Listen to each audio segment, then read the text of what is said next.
మధ్య అన్ని ఇండస్ట్రీలో యూనివర్సల్ ట్రెండ్ బాగా కనిపించింది. టాప్ స్టార్స్ కూడా ఈ సినిమాలో భాగం కావడంతో ఈ ట్రెండ్ మరికొంత కాలం కొనసాగుతుందని భావించారు అంతా. కానీ ఇప్పుడు ఆ పరిస్థితి కనిపించడం లేదు. సడన్ గా యూనివర్స్లను పక్కన పెట్టేస్తున్నారు మేకర్స్.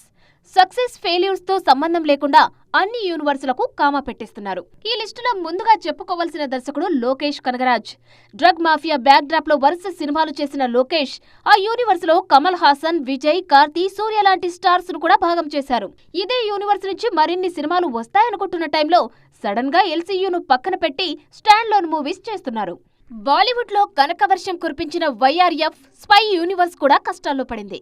పఠాన్ తర్వాత చేసిన టైగర్ 3 డిజాస్టర్ కావడంతో ఈ యూనివర్స్ ను పక్కన పెట్టేసే ఆలోచనలో ఉంది వైఆర్ఎఫ్ టీం. ఆల్రెడీ అనౌన్స్ అయిన టైగర్ వర్సెస్ పఠాన్ సినిమాను కూడా ఆపేసింది. ప్రెజెంట్ రిలీజ్ కి రెడీ అవుతున్న ఆల్ఫా రిజల్ట్ తో స్పై యూనివర్స్ ఫ్యూచర్ ఏంటో తేలిపోతుంది. టాలీవుడ్ లోనూ పరిస్థితి ఇలాగే ఉంది. హనుమాన్ తర్వాత సినిమాటిక్ యూనివర్స్ ను గ్రాండ్ గా అనౌన్స్ చేసిన ప్రశాంత్ వర్మ తర్వాత సైలెంట్ అయ్యారు. హిట్ యూనివర్స్ లో వరుస సినిమాలుంటాయని చెప్పిన శైలేష్ కూడా రూటు మార్చారు. ఇలా యూనివర్స్ లో బిల్డ్ చేస్తున్న దర్శకులంతా స్టాండ్ లోన్ మూవీస్ కి షిఫ్ట్ అవుతుండడంతో ఇక యూనివర్స్ ల ట్రెండ్ కు బ్రేక్ పడినట్టే అని ఫీల్ అవుతున్నారు ఇండస్ట్రీ జనాలు.